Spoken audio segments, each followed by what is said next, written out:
Magandang umaga mga karesiklo. Meron pa tayo ngayong aayusin isang electric fan na may ilaw. Ito siya. Parang chandelier. May ilaw siya. Tapos ang laki ng LC. Ano siya? Ceiling fan. Ang issue nito ay tinanggal daw ito doon sa kesame. Tapos hindi na maibalik. At hindi na raw malaman kung maandar pa to o hindi na. Hindi ko alam kung ano pangalan nito. Ano pangalan nito? Hindi natin. Wala eh. Walang nakalagay na ano.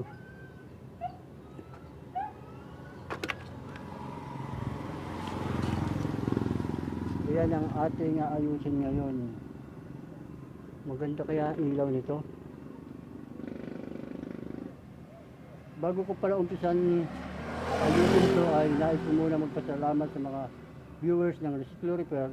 Nag-like, nag-share, nag-comment, nag-subscribe. Maraming salamat sa inyong lahat. Okay, babaklasin ko lang ito kasi wala siyang wire na nakalagay. Tapos yung remote niya sira. Ito ayusin din kung masasagip pa. Okay, tatanggalin ko muna siya at pakita ko na lang sa inyo. Eto mga karesiklo, natanggal ko na yung ilaw niya. Ito, nasa ibabaw nandito. Yan. Tapos susunod natin tatanggalin itong LC. Pakawalan muna natin ito lahat para makita natin kung ano problema nito. Okay, pakita ko na lang ulit sa inyo pag nabaklas ko na yung LC.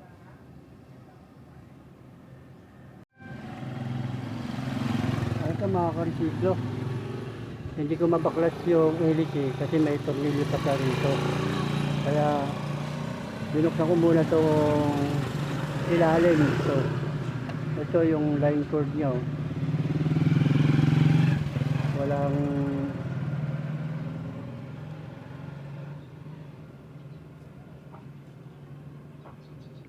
okay, pakita ko na lang ulit sa inyo. Babaklasin ko lang to.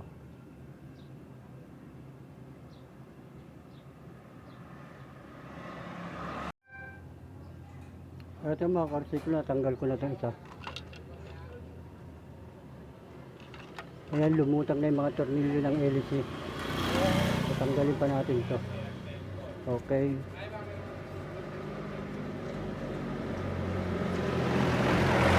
Pakita ko na lang sa inyo pag natanggal ko na yun.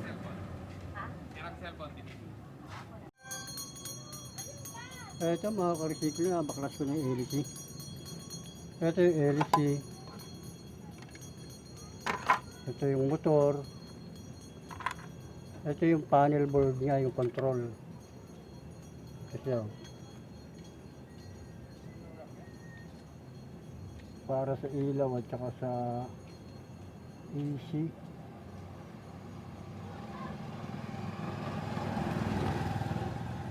$100 volts to 265 volts.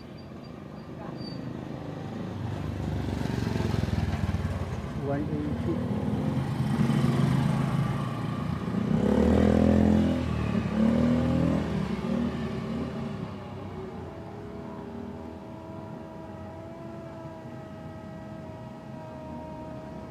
Okay. Titignan ko muna to kung may natira ba rito kung may lobong capacitor, okay?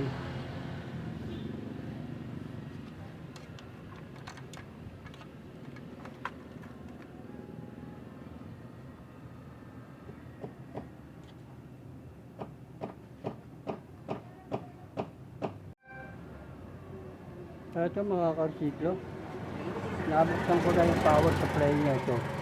Ito yung board niya. Tinignan ko naman, wala naman siyang lubong capacitor. Tsaka tinester ko yung fuse. Okay naman yung fuse. Itong fuse ko to. Kulay brown. Yan. Okay naman siya, wala rin naman ako nakitang sunog. Kaya ayusin ko muna yung remote nito, tapos maglalagay tayo rito ng wire. Okay, ayusin ko itong remote na to kasi sira oh. Wala yung isang wire na ganito.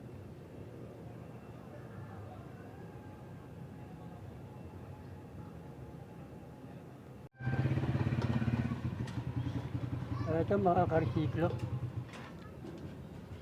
nabuksan ko na yung remote yan oh, puro kalawang yan siya oh. Kaya linisin ko muna to, tapos lalagyan natin ng ganito kung uobra. Okay, tapos ito na kinabit ko muna yung power supply niya, tinakpan ko muna siya kasi para wala naman siyang sira eh. Okay, ayusin ko muna yung remote, pakita ko naman sa inyo pag naayos yung remote. Ito mga karsiklo, na linis ko na yung board ng remote. May napansin ako rito na putol to, sunog. Yung inanuhan ng kalawang, sinapitan ng kalawang na sunog. Kaya idudugtong ko muna to para malagyan na natin ng battery. Okay, pakita ko na lang ulit sa inyo.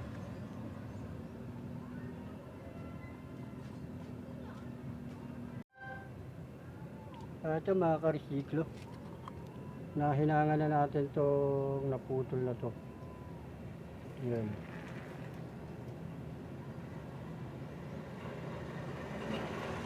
Kaya kakabit ko lang siya, tapos testingin na natin yung battery. Okay, pakita ko na lang ulit sa inyo.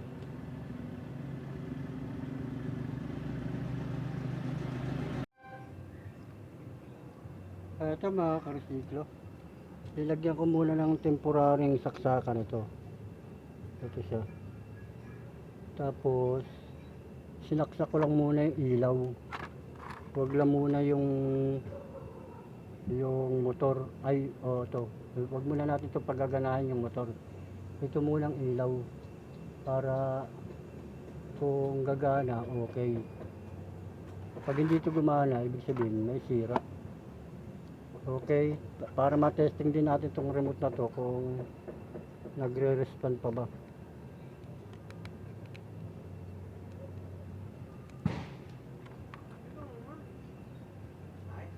Okay, sasaksak ko na siya. Ito. Ayun, may ilaw oh. Patayin ko ah. Ayun.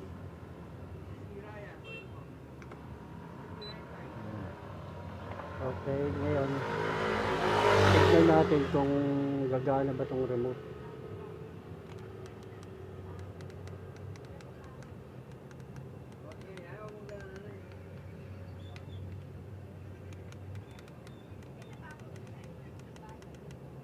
Wala, ayaw gumana ng remote.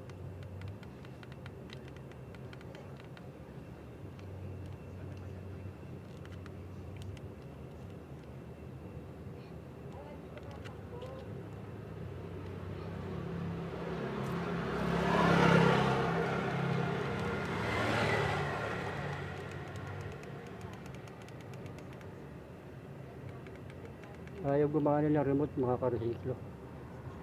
Okay. Hanapin ko muna isa lang rin sa remote kung talaga masasagip pa natin. At least nakita natin gumagana yung ilaw. Malamang yan, gagana rin yung motor na yan. Okay.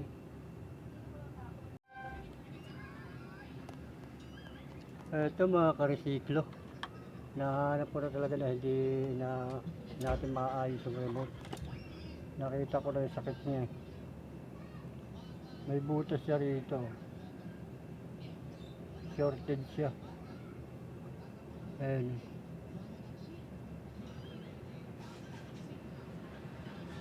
Kaya wala nang, hindi na umiilaw itong ano niya, indicator light. Kasi yan, butas okay. May butas siya.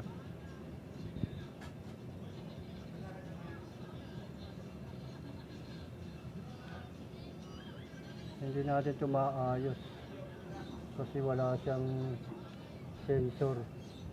Walang magko-command dito sa mga to. Dito sa motor, sa ilaw, na-testing naman natin kanina, umiilaw. Kaya lang hindi mo na siya mahihinaan, hindi na siya namamatay. Ito namang motor, hindi mo naman siya ma-on kasi sira nga yung remote niya. So usapin ko pa yung may-ari nito kung anong gagawin dito.